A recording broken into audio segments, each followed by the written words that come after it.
નમસ્કાર દર્શક મિત્રો, હું દિશા ત્રિવેદી નર્મદા સમાચારમાં આપનું સ્વાગત કરું છું। સૌપ્રથમ જોઈશું આજના મુખ્ય સમાચાર। જંબુસરના વિડેજ ગામે વરસાદી પાણીમાંથી શાળાએ જવા વિદ્યાર્થીઓ મજબૂર।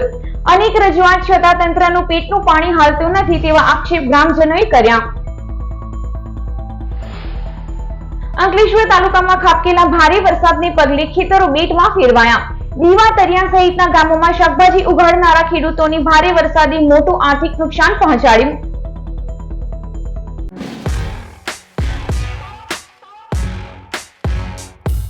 જંબુસર તાલુકાના વિડેજ ગામે બાળકો વરસાદી પાણી વચ્ચે ઉતરીને શાળાએ જવા માટે મજબૂર બન્યા છે। જંબુસર તાલુકાના છેવાડાના વિડેજ ગામે શિક્ષણની બલિહારીના દ્રશ્યો જોવા મળી રહ્યા છે। ચોમાસાની સિઝન આવે એટલે વિદ્યાર્થીઓના લલાટે ચિંતાની લકીરો ઉપસી આવે, કારણ કે વરસાદી પાણી વચ્ચેથી શાળાએ જવું તો જવું કઈ રીતે? વિડેજ ગામે વરસાદી પાણીનો ભરાવો થાય છે, પરંતુ તેનું કોઈ જ નિરાકરણ ન હોવાના કારણે ઘૂંટણસમા પાણીમાં બાળકો ઉતરીને શાળાએ જાય છે। આ સમયે તેમના યુનિફોર્મ અને ચોપડા પણ ભીંજાઈ જાય છે। આ સમસ્યા અંગે વારંવાર તંત્રમાં રજૂઆત કરવામાં આવી હોવા છતાં તેનું કોઈ જ નિરાકરણ આવ્યું નથી। ગ્રામજનોના જણાવ્યા અનુસાર વરસાદી પાણીના ભરાવાની સમસ્યા વર્ષોથી છે। તેના કારણે બાળકો સાથે ગ્રામજનો પણ મુશ્કેલીનો સામનો કરી રહ્યા છે, પરંતુ આ સમસ્યાનું કોઈ જ નિરાકરણ આવતું નથી। સરકાર દ્વારા વિકાસની ગુલબાંગો ફૂંકવામાં આવે છે, પરંતુ આ ગામમાં માર્ગ બનાવવાનો તંત્રના અધિકારીઓ પાસે જાણે સમય જ નથી। ત્યારે આવનારા દિવસોમાં જો તેઓના પ્રશ્નોનું નિરાકરણ નહીં આવે તો તેઓ દ્વારા ગાંધી ચિંધ્યા માર્ગે આંદોલનની ચીમકી ઉચ્ચારવામાં આવી છે। અહીં આગળ પાણીની સમસ્યા એટલી બધી છે ને તો દર વખતે મારે ભેંસો વેચી દેવી પડે। આ જે વરસાદ પડે ને ત્યાં આગળ વેચી દેવી પડે। મારે ભેંસનું દૂધ ભરવા જાતે જવાનું, ચાલ લાવવાની પાણી મેં, અને પાણી મેં ચાલ લાવવાની તો એરું જજર ગમે તે સાપ એવું હોય ને તો એ બહુ બીક લાગે છે। તો અંદર આવે ને તો ચાર હોય નાખી નાખવું પડે, એટલું અહીં આગળ પાણી ભરાઈ જાય છે। તે 3 દિવસથી નોકરી હોય નહીં જ્યાં અમારા ઘેરથી તે તો એ સુપરવાઇઝર મને કાઢી મૂક્યા। તો કાલે જાય તો વર્કરમાં લઈ લીધા, પણ તો એ સુપરવાઇઝરની નોકરી જતી રહી। અને આ છોકરાને નિહારમાં 3-4 દિવસથી ઘેર જ છે। ઘેર લેસન કરીએ તો એ નિહાર તો જવું જ પડે ને, તે નિહાર તોય મોકલીએ તો એ પલ્લીને જાય, ચોપડાય પલ્લીને તો પંખે આવીને કહીએ। એટલી બધી સમસ્યા છે અમારા પાણીની। આજે વેળજ ગામની અંદર એટલા બધા સ્થાનિકના પ્રશ્નો છે કે બાળકોને સ્કૂલે જવા માટે જે ચોમાસાની અંદર રસ્તાઓ બંધ થઈ ગયા છે। યુવાનોને રોજગારી માટે જે જવું પડે છે એ પણ આજે બંધ થઈ ગયું છે। અને 108 જેવી એમ્બ્યુલન્સની સેવા કોઈ પણ મહિલા સગર્ભા હોય અને જ્યારે પણ કોલ કરીએ પણ એ પણ સગવડ આજે અહીંયા એમ્બ્યુલન્સ આવી નથી। તો તંત્રને અમે એવી રજૂઆત કરીએ છીએ કે આવનાર સમયમાં આ જનતાના પ્રશ્નો છે એનું નિવારણ નહીં આવે તો અમે ગાંધી ચિંધ્યા માર્ગે આંદોલન પર ઉતરીશું। ચમારિયા વગામાં આ પ્રશ્નો વર્ષોથી છે। પાણી ભરાય છે આ વિસ્તારમાં, અને બાળકોને સ્કૂલે જવું હોય તો એ મુશ્કેલીનો સામનો કરવો પડે છે। અને ઘરવખરીનો સામાન લેવા જવો હોય તો પણ આ રસ્તાનો જ ઉપયોગ થાય છે, અને કોઈ મરણ પામ્યું હોય તોય આ રસ્તાનો ઉપયોગ થાય છે। અંકલેશ્વર પંથકમાં તાજેતરમાં ખાબકેલા ભારે વરસાદને કારણે ખેતરોમાં ભરાઈ ગયેલા વરસાદી પાણીને કારણે ખેડૂતોએ રાતા પાણીએ રોવાનો વારો આવ્યો છે। અંકલેશ્વર સહિત હાંસોટ પંથકમાં અતિ ભારે વરસાદને કારણે મોટાભાગના ખેતરોમાં પાણી ભરાઈ જતા ડાંગર સહિત શાકભાજીની ખેતીને ભારે નુકસાન પહોંચ્યું હતું। હજુ હમણાં વાવણી કરી સારા વરસાદની આશા સેવીને બેઠેલા ધરતીપુત્રોને આકાશી પાણીના કહેરે માથે હાથ દેવાની નોબત સર્જી દીધી છે। અંકલેશ્વર હાંસોટ પંથકમાં હજારો હેક્ટરમાં ડાંગરની વાવણી કરનારા ખેડૂતોની હાલત તો ભારે કફોડી બની છે। ઉનાળુ સિઝનમાં ડાંગરની ખેતીમાં માલામાલ બનેલા ખેડૂતોએ ચોમાસાની શરૂઆતમાં બમણા ઉત્સાહથી ડાંગરના તરુની વાવણી કરી હતી, પણ ભારે વરસાદને કારણે હજુ ખેતરમાં પાણી ભરાયેલા જોવા મળી રહ્યા છે। આ તરફ શાકભાજીની ખેતી કરનારા ખેડૂતોને પણ વરસાદી પાણીએ નબળાવી દીધા છે।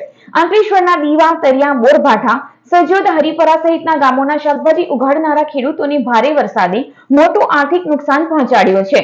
ખેડૂતોએ જણાવ્યું હતું કે તેઓના ખેતર નજીકથી બુલેટ ટ્રેન અને એક્સપ્રેસ વે પ્રોજેક્ટ પસાર થાય છે, ત્યારે તેના કારણે તેઓના ખેતરમાંથી પાણીનો નિકાલ અટકી ગયો છે, અને પ્રતિવર્ષ આ પ્રમાણે તેઓએ ભારે નુકસાની વેઠવાનો વારો આવે છે। આજે વરસાદ પડ્યો છે એના કારણે અમારા ખેતરોમાં પાણી ઘૂસી ગયા છે। DFCC, એક્સપ્રેસ હાઈવે અને બુલેટ ટ્રેનના જે કારણે જે ઢોળા બન્યા છે એના કારણે જે આમળા ખાડીનો જે પાણી નિકાલ થવો જોઈએ તો એ પાણી નિકાલ થયો નથી। એને લીધે અમારા ગામની 70% જે જમીન છે એની મેં પાણી ભરાયેલા છે। એને લીધે અમારા પાણી ભરાવાના કારણે અમારે જે નુકસાન થયું તે જે જબરજસ્ત થયું છે। સરકાર તરફથી જે આ નુકસાન થયું છે એ સારામાં સારું અમને નુકસાનનું જે વળતર મળવું જોઈએ આપવું જોઈએ એ લોકોએ. જંબુસર મામલતદાર કચેરીમાં રેશન કાર્ડ જાતિના દાખલા સહિતની કામગીરી માટે અરજદારોને ધર્મના ધક્કા ખાવાનો વારો આવ્યો છે. જંબુસર તાલુકાના છેવાડાના માનવીને વિવિધ દસ્તાવેજો માટે અગવડ નહીં પડે તે માટે સરકાર દ્વારા સેવા સેતુ કાર્યક્રમ થકી તાઇફા કરવામાં આવી રહ્યા છે.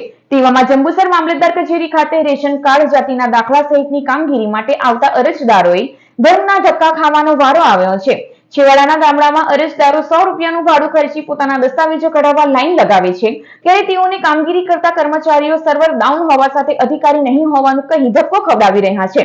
ત્યારે મામલતદાર કચેરી ખાતે નિર્ધારિત કરેલ સમય અને સોમ ગુરુવારે અધિકારી હાજર હોવા સાથે અધિકારી પણ ઉપલબ્ધ હોય તેવી વ્યવસ્થા કરવામાં આવે તેવી માંગ કરવામાં આવી છે.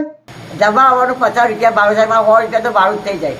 હવે છોકરો 4-5 દાડા આવ્યો, છોકરા ના આપ્યું, આમાં અહીં નોર્મલ આ ક્યાં કરવા જવાનું એ સાહેબે ના પાડી દીધી ભટ લેખુને. શા માટે તમે આવ્યા છો? હું આ જાતિનો દાખલો લેવા માટે કેટલા દિવસથી આવો છો? 15 દિવસથી તો બી ના પાડી દીધી. ના જ પાડ્યા કરે કે સાહેબ જ નહીં આવ્યા, સાહેબ જ નહીં આવ્યા. પછી છોકરો કંટાળ્યો તો આ તું જા. 1 મહિનાથી જંબુસર તાલુકા મામલતદાર ઓફિસમાં આવું છે. દર સોમવાર ને ગુરુવાર લોકો રાખે છે, અઠવાડિયામાં 2 દિવસ આવું છે. ત્યાં ખાલી આ લોકો એવું કહે કે સર્વર ડાઉન છે, બરાબર. કે મારા જેવા કેટલા લોકો આવતા છે, 85 ગામના લોકો, બરાબર. આ લોકોને ખાલી કહી જ દેવાનું કે સર્વર ડાઉન, તો લોકો નવરા થોડા કામ ધંધો છોડીને આવ્યો છે અમે મામલતદાર ઓફિસમાં. ભરૂચ નેશનલ હાઈવે ઉપર કેબલ બ્રિજ પર ગાડીમાં ભીષણ આગ લાગતા અન્ય વાહન ચાલકોમાં ભયનો માહોલ જોવા મળ્યો હતો. આજ રોજ સાંજના સમયે એક કાર ચાલક ભરૂચ નેશનલ હાઈવે ઉપરથી પસાર થઈ રહ્યો હતો. તે દરમિયાન કેબલ બ્રિજ પર ચાલક પહોંચતા જ ગાડીમાં અચાનક આગ ભભૂકી ઉઠી હતી. આગ લાગતા ચાલક સમય સૂચકતા વાપરી બહાર નીકળી ગયો હતો, જે બાદ ગાડીમાં આગે વિકરાળ સ્વરૂપ ધારણ કરતા તે જ્વાળાની મુખમાં આવી જતા તે બળીને ખાખ થઈ ગઈ હતી. આ આગની ઘટનામાં કોઈને પણ જાનહાનિ નહીં થતા સૌ કોઈએ રાહતનો શ્વાસ લીધો હતો. ભરૂચના સેવાશ્રમ રોડ ઉપર ખાડાઓ પડી જતા લાખોના ખર્ચે બનેલ માર્ગ ધોવાઈ જતા વાહન ચાલકોએ હાલાકી વેઠવાનો વારો આવી રહ્યો છે. ભરૂચ જિલ્લામાં ભારે વરસાદ ખાબકતા અનેક માર્ગો બિસ્માર બન્યા છે. ત્યારે ભરૂચ શહેરમાં લાખોના ખર્ચે બનાવવામાં આવેલ સેવાશ્રમ રોડ વરસાદી પાણીમાં ધોવાઈ જતા મસમોટા ખાડાઓનું સામ્રાજ્ય જોવા મળી રહ્યો છે, જેને પગલે માર્ગ બિસ્માર બનતા વાહન ચાલકો હેરાન પરેશાન બન્યા છે. ત્યારે તંત્ર આ માર્ગની કામગીરી યુદ્ધના ધોરણે શરૂ કરે તેવી લોક માંગ ઉઠવા પામી છે. અંકલેશ્વર હાંસોટ રોડ ઉપર આવેલ તુલસી વિલા સોસાયટીમાં તસ્કરો ત્રાટક્યા હતા અને એક મકાનની નિશાન બનાવી સોના ચાંદીના દાગીનાની ચોરી કરી ફરાર થઈ ગયા હતા. અંકલેશ્વર હાંસોટ રોડ ઉપર આવેલ તુલસી વિલા સોસાયટીમાં ચોરીનો બનાવ સામે આવ્યો છે. તુલસી વિલા સોસાયટીમાં રહેતા દિવેન પ્રજાપતિ તેમના પરિવાર સાથે ઉપરના માળે સૂતા હતા. તે દરમિયાન નીચેના ભાગે તસ્કરો પાછળથી બારી ખોલી મકાનમાં પ્રવેશ્યા હતા અને અંદરથી સોના ચાંદીના દાગીના તેમજ રોકડા રકમની ચોરી કરી ફરાર થઈ ગયા હતા. આ અંગેની જાણ થતાની સાથે જ મકાન માલિક અને પાડોશીઓ દોડી આવ્યા હતા. મકાન માલિક દ્વારા અંકલેશ્વર શહેર એ ડિવિઝન પોલીસ મથકે જાણ કરાતા પોલીસે વધુ તપાસ હાથ ધરી છે. ગત રાત્રે મારા ઘરે ચોરી થયેલ છે. ચોર સાઈડની વોલ કૂદીને અંદર આવ્યો હતો અને અંદરથી પછી પાછળ જઈને જે સ્લાઇડિંગ વિન્ડો હતી તે ખોલીને ઘરમાંથી ચોરી કરેલ છે. અને ઘરમાં અંદાજે જે હતું જે સામાન તે એક સોનાની વીંટી હતી અને લગભગ થોડા ચાંદીના ઝાંઝરા ને એવું બધું હતું અને થોડા 2,500 રૂપિયા જેવા કેશ હતા. એ બધું લઈને ચોર ચોરી કરેલ છે અને આ બાબતે અંકલેશ્વર પોલીસ સ્ટેશનમાં જાણ કરેલ છે અને પોલીસ એના માટે ઇન્ક્વાયરી કરી રહી છે. અંકલેશ્વરની ગળખોલ ગ્રામ પંચાયતમાં મહિલા સરપંચને લાખોના ભ્રષ્ટાચારમાં જિલ્લા વિકાસ અધિકારીએ હોદ્દા પરથી દૂર કર્યા છે. અંકલેશ્વર તાલુકાની ગળખોલ ગ્રામ પંચાયતમાં ડિસેમ્બર 2022માં ચૂંટણીમાં સરપંચ તરીકે મંજુલાબેન ખુશાલભાઈ પટેલ ચૂંટાઈ આવ્યા હતા.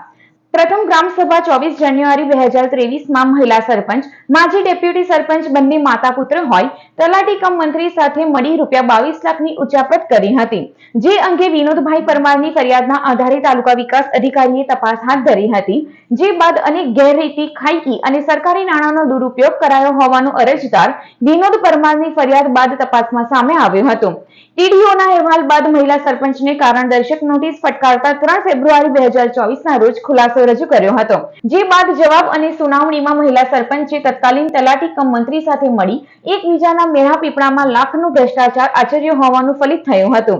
ભરૂચ જિલ્લા વિકાસ અધિકારી PR જોશીએ સરકારી નાણાંની ખાયકી અને દુરુપયોગ બદલ સરપંચ મંજુલાબેન પટેલને હોદ્દા પરથી દૂર કરતો હુકમ કર્યો છે, જ્યારે મહિલા સરપંચનો ચાર્જ ઉપસરપંચને સોંપ્યો છે. ઓલ ઇન્ડિયા કોંગ્રેસ સંગઠન ભરૂચ જિલ્લા દ્વારા શહેરના જૂના ભરૂચમાં પ્રાથમિક સુવિધા આપવાની માંગ સાથે કલેક્ટરને આવેદનપત્ર પાઠવવામાં આવ્યું હતું. ભરૂચ જિલ્લા કલેક્ટર કચેરી ખાતે ઓલ ઇન્ડિયા કોંગ્રેસ સંગઠનના ગુજરાત સ્ટેટ યુથ વિંગના ઉપપ્રમુખ સિઝાન પથ્થરવાલા સહિતના કાર્યકરોએ એક આવેદનપત્ર પાઠવ્યું હતું, જેમાં જણાવ્યા અનુસાર જૂના ભરૂચમાં વિકાસની વાતો વચ્ચે વિસ્માર માર્ગ, ગટરોની સમસ્યાને પગલે લોકો નર્ક જેવી સ્થિતિમાં જીવન ગુજારી રહ્યા હોવા સાથે ચોમાસાની સિઝનમાં મચ્છર માખીઓને પગલે રોગચાળો ફાટી નીકળે તેવી શક્યતા છે. ઉપરાંત ચાંદીપુરમ વાયરસની ભરૂચ જિલ્લામાં એન્ટ્રી થતા તેની પણ શક્યતા વર્તાઈ રહી છે. સાથે નગરપાલિકાના સફાઈ કામદારીની અનિયમિતતાને પગલે જાહેર રોડની બાજુમાં કચરાના ઢગલા જોવા મળી રહ્યા છે. ગટરમાં કચરાની થેલીઓ ફેંકવામાં આવતા ડ્રેનેજ અને ગટર લાઈનો ઓવરફ્લો થઈ રહી છે, ત્યારે તંત્ર દ્વારા ગટરોની સાફ સફાઈ કરાવવા સાથે યોગ્ય પગલાં લેવામાં આવે તેવી માંગ કરવામાં આવી હતી. આજે રોજ ભરૂચમાં અમે લોકોએ વિચાર કર્યો કે કલેક્ટરશ્રીને આવેદનપત્ર આપીએ, કેમ કે કેટલા ઘણા બધા વર્ષોથી જ્યારે ભરૂચનો ઇતિહાસ કહેવામાં આવે છે કે 2700 વર્ષ જૂનો શહેર છે ભરૂચ, તે છતાં બી આ શહેરની અંદર જે જૂનો વિસ્તાર છે, બાયપાસ બ્રિજ નીચેથી લઈને ઢાલ સુધીનો વિસ્તાર જે છે, ત્યાં ગાડી કોઈ જાતનો અમે આટલા વર્ષોમાં વિકાસ જોયો નથી. એટલે રોડ બને છે પણ વરસાદ પડે છે ત્યારે તમે જો કેટલા ઘણા બધા પોટહોલ્સ જે આપણે કહીએ છીએ તે થઈ જાય છે સડક પર. ને જે ડ્રેનેજનો સિસ્ટમ છે ભરૂચનો, અત્યારે જેમ વરસાદ થાય છે અત્યારે તમને ખબર છે કે 2 વીક પહેલાં વરસાદ થઈને જેના કારણે જે નગરની લાપરવાહીના કારણે એક શખ્સે એને જીવ બી ગવાયો છે. એની અંદર એ દુઃખદ ઘટના હતી, પણ એવું આગળ ના થાય એના કારણે આજે અમે આ રિક્વેસ્ટ આપી છે કલેક્ટરશ્રીને કે કોઈ એક્શન લે આની ઉપર. ઝઘડિયાના ખર્ચી ગામ પાસે વરસાદી પાણીમાં ફસાઈ ગયેલા કર્મચારીનું રેસ્ક્યુ કરનાર જિલ્લા ટ્રાફિક પોલીસ જવાન જયેશ પ્રજાપતિનું ઝઘડિયાની ડીસીએમ શ્રીરામ લિમિટેડ દ્વારા સન્માનપત્ર એનાયત કરવામાં આવ્યું હતું. ઝઘડિયાના ખર્ચીથી જીઆઈડીસીને જોડતા માર્ગ ઉપરથી જૂના કાસિયા ગામના અને ઝઘડિયાની ડીસીએમ શ્રીરામ લિમિટેડ કંપનીના કર્મચારી તુષાર પટેલે પોતાની એક્ટિવા લઈને પસાર થઈ રહ્યા હતા. તે દરમિયાન તે વરસાદી પાણીમાં ખેંચાઈ જતા નજીકમાં મુલત ચોકડી ઉપર ફરજ બજાવતા જિલ્લા ટ્રાફિકના જવાન જયેશ મણીલાલ પ્રજાપતિને જાણ થતા તેઓ તાત્કાલિક તેઓની ટીમ સાથે સ્થળ ઉપર દોડી આવ્યા હતા અને રેસ્ક્યુ ઓપરેશન હાથ ધરી તુષાર પટેલને હેમખેમ રીતે સલામત બહાર કાઢ્યો હતો. જે સાહસ અને સરાહનીય કામગીરી બદલ ડીસીએમ શ્રીરામ લિમિટેડ કંપનીના અધિકારીઓએ જિલ્લા પોલીસ વડા મયુર ચાવડાના હસ્તે સન્માનપત્રક અર્પણ કરવામાં આવ્યું હતું, જ્યારે જિલ્લા ટ્રાફિક વિભાગના પીઆઈ ભાવનાબેન મહિડિયા મેડમનું પણ પ્રશંસનીય કામગીરી બદલ સન્માન કરવામાં આવ્યું હતું. ભરૂચની એસવીએમઆઈટી એન્જિનિયરિંગ કોલેજ ખાતે વિદ્યાર્થીઓ માટે ડિઝાઇન એન્જિનિયરિંગના પ્રોજેક્ટનું પ્રદર્શન યોજાયું હતું. વિદ્યાર્થીઓમાં સાહસિકતા અને સર્જનશીલતા વધારવા તેમજ વિદ્યાર્થીઓ કેવી રીતે આઈડિયામાંથી પ્રોડક્ટ બનાવી રિયલ વર્લ્ડની સમસ્યાનું નિરાકરણ લાવી શકાય તે વિષય ઉપર ભરૂચની એસવીએમઆઈટી એન્જિનિયરિંગ કોલેજ ખાતે વિવિધ બ્રાન્ચના વિદ્યાર્થીઓ દ્વારા ડિઝાઇન એન્જિનિયરિંગના વિવિધ પ્રોજેક્ટનું પ્રદર્શન સંસ્થાના પ્રિન્સિપલ ડોક્ટર દીપક દેવરે અને ઇનોવેશન સેલના coordinator professor Vaishali Patel, doctor Ashish પટેલના માર્ગદર્શન હેઠળ યોજાયું હતું, જેમાં વિદ્યાર્થીઓએ તેમના ઇનોવેટિવ પ્રોજેક્ટને પ્રસ્તુત કર્યા હતા. આ પ્રદર્શનમાં 250 થી વધુ વિદ્યાર્થીઓએ ભાગ લીધો હતો. આજે એક સ્માર્ટ સિક્યુરિટીનો એક ગેટ બનાવ્યો છે જે એસવીએમઆઈટી કોલેજ માટે, જેની અંદર જેટલા પણ સ્ટુડન્ટ હશે એ બધા સ્ટુડન્ટના અમારી પાસે ડેટા હશે અને એના થ્રુ ગેટ ઓપન થશે. જો અને કોઈક અનનોન પર્સન હશે તેની માટે ગેટ ઓપન નહીં થાય, એટલે કહી શકાય કે એક ઓટોમેટિક ગેટ અમે બનાવેલો છે. હવે બીજા 15 પ્રોજેક્ટ પણ અમારી કોલેજમાં અત્યારે ચાલુ રહી છે, જેમાં એક ERP સિસ્ટમ છે, એટેન્ડન્સ સિસ્ટમ છે, એવા અલગ અલગ વિવિધ 15 પ્રોજેક્ટ છે. હવે આજે એક અમારી કોલેજમાં પ્રોજેક્ટ એક્ઝિબિશન રાખેલું છે, જેની અંદર એન્જિનિયરિંગની વિવિધ બ્રાન્ચોના સ્ટુડન્ટ આવ્યા છે અને એમને અમે અમારો પ્રોજેક્ટ અને અમારા આઈડિયા એમને બતાવ્યા છે. હાસોટ પંથકમાં 5.5 ઇંચ વરસાદ ખાબકતા ઇલાવ ગામે કાચા મકાનની દીવાલ ધરાશયી થઈ હતી. ભરૂચ શહેર અને જિલ્લામાં વિરામ બાદ ફરી એકવાર વરસાદી માહોલ જોવા મળી રહ્યો છે. ભરૂચ જિલ્લાના તમામ 9 તાલુકામાં વીતેલા 24 કલાકમાં છૂટોછવાયો વરસાદ નોંધાયો હતો. સૌથી વધુ હાસોટ પંથકમાં 5.75 ઇંચ વરસાદ નોંધાયો હતો, જેના કારણે જળબંબાકારની પરિસ્થિતિનું નિર્માણ થયું હતું. વરસાદી માહોલ વચ્ચે હાસોટના ઇલાવ ગામે કાચા મકાનની દીવાલ ધરાશયી થઈ હતી, જોકે મકાન બંધ હોવાથી સદનસીબે કોઈ જાનહાનિ થઈ ન હતી. આંકલેશ્વરના કડકિયા એજ્યુકેશનલ કેમ્પસમાં નવા શૈક્ષણિક વર્ષનો પ્રારંભ કરવામાં આવ્યો હતો. આંકલેશ્વરના કડકિયા એજ્યુકેશન કેમ્પસમાં under graduate course BBA, BCA, BCom, BSc chemistry અને BSc માઇક્રોબાયોલોજી અભ્યાસક્રમમાં નવા પ્રવેશ મેળવેલ વિદ્યાર્થીઓનો ગત રોજથી નવા શૈક્ષણિક વર્ષનો પ્રારંભ કરવામાં આવ્યો હતો. કાર્યક્રમની શરૂઆતમાં એક્ઝિક્યુટિવ ડાયરેક્ટર અને secretary doctor TD Tiwari, professor અને એકેડેમિક હેડ ડોક્ટર અલ્તીશ નશીદ અને આચાર્યના હસ્તે દીપ પ્રાગટ્ય કરી શરૂઆત કરવામાં આવી હતી. કોલેજના પ્રોફેસર્સ અને ટ્રસ્ટીઓએ વિદ્યાર્થીઓનું સ્વાગત કર્યું હતું અને જરૂરી માર્ગદર્શન આપવામાં આવ્યું હતું અને ઉજ્જવળ ભવિષ્ય માટેની શુભકામના પાઠવવામાં આવી હતી. અંકલેશ્વર હાઈવે ઉપર આમલાખાડી બ્રિજ ઉપર મસમોટા ખાડાઓને પગલે સુરત તરફ જતી લેન પર 5 કિલોમીટર લાંબો ટ્રાફિક જામ સર્જાતા વાહનોની કતાર જોવા મળી હતી. ભરૂચ જિલ્લામાં ભારે વરસાદ ખાબકતા જિલ્લામાંથી પસાર થતો નેશનલ હાઈવે નંબર 48 બિસ્માર જોવા મળતા ટ્રાફિક જામની પરિસ્થિતિનું નિર્માણ થતા વાહન ચાલકોને પારાવાર મુશ્કેલીનો સામનો કરવાનો વારો આવી રહ્યો છે. ત્યારે આજ રોજ ફરી અંકલેશ્વર હાઈવે ઉપર આમલાખાડી બ્રિજ ઉપર મસમોટા ખાડાઓને પગલે સુરત તરફ જતી લેન પર 5 કિલોમીટર લાંબો ટ્રાફિક જામ સર્જાતા વાહનોની કતારો જોવા મળી હતી. જ્યારે વરસાદના કારણે બિસ્માર માર્ગ અને ભાલિયા ચોકડી નજીક સાંકડો માર્ગ હોવાથી રોજિંદી સમસ્યા ઉદ્ભવી છે. વારંવાર સર્જાતી આ પરિસ્થિતિનું નિરાકરણ લાવવામાં તંત્ર જાણે નિષ્ફળ નીવડ્યું છે. ટ્રાફિક જામના કારણે ઈંધણ અને સમય બંનેનો વ્યય થઈ રહ્યો છે. ત્યારે તંત્ર આ સમસ્યાનું કાયમી નિરાકરણ લાવે તે અત્યંત જરૂરી છે. ભરૂચ જિલ્લા મજદૂર સંઘ સંલગ્ન આશા અને આશા ફેસિલિટેટર બહેનો દ્વારા પડતર માંગણીઓ મુદ્દે કલેક્ટરને આવેદનપત્ર પાઠવવામાં આવ્યું હતું. ભરૂચ જિલ્લા કલેક્ટર કચેરી ખાતે ભરૂચ જિલ્લા મજદૂર સંઘ સંલગ્ન આશા અને આશા ફેસિલિટેટર બહેનો દ્વારા એક આવેદનપત્ર પાઠવવામાં આવ્યું હતું. જેમાં જણાવ્યા અનુસાર ગુજરાત રાજ્ય આશા કર્મચારી સંઘ ગુજરાત પ્રદેશ દ્વારા ગત તારીખ 13/7/2024 શનિવારે આશાની પ્રદેશ કારોબારીની બેઠક અમદાવાદ પ્રદેશ કાર્યાલય ખાતે યોજાઈ હતી. જેમાં ભારતીય મજદૂર સંઘના પ્રદેશ અધ્યક્ષ તેમજ આશા કર્મચારી સંઘના પ્રદેશ પ્રભારીની હાજરીમાં આશાકીય બહેનોના વિવિધ પ્રશ્નો માટે ચર્ચા કરવામાં આવી હતી અને ભારતીય મજદૂર સંઘ ગુજરાત પ્રદેશ તરફથી વારંવાર રજૂઆત કરવા છતાં સરકાર તરફથી યોગ્ય નિર્ણય નહીં લેવામાં આવતા રાજ્યના તમામ જિલ્લામાં કલેક્ટર મારફતે રાજ્યના આરોગ્ય મંત્રી અને કેન્દ્રીય આરોગ્ય મંત્રીને આવેદનપત્ર આપવાનું નક્કી કરવામાં આવ્યું હતું.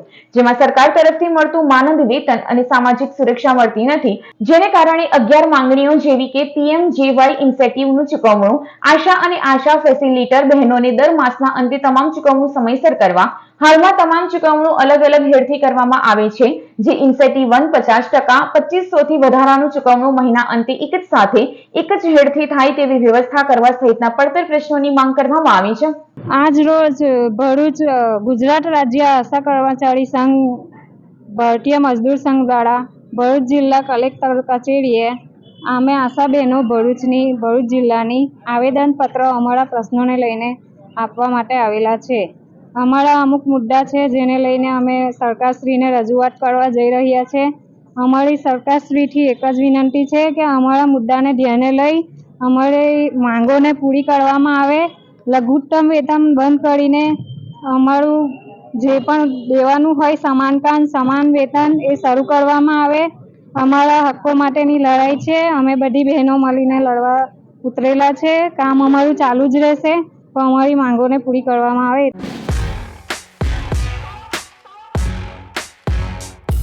સમાચાર પૂર્ણ કરતા પહેલા એક નજર મુખ્ય સમાચારો ઉપર. જંબુસરના વિડેજ ગામે વરસાદી પાણીમાંથી શાળાએ જવા વિદ્યાર્થીઓ મજબૂર. અનેક રજૂઆત છતાં તંત્રનું પેટનું પાણી હાલતું નથી તેવા આક્ષેપ ગ્રામજનોએ કર્યા. અંકલેશ્વર તાલુકામાં ખાબકેલા ભારે વરસાદને પગલે ખેતરો બેટમાં ફેરવાયા. દીવા, તરિયા સહિતના ગામોમાં શાકભાજી ઉગાડનારા ખેડૂતોને ભારે વરસાદે મોટું આર્થિક નુકસાન પહોંચાડ્યું. તો આ હતા અત્યાર સુધીના નર્મદા સમાચાર. નવા સમાચારો સાથે ફરી મળીશું. નમસ્કાર.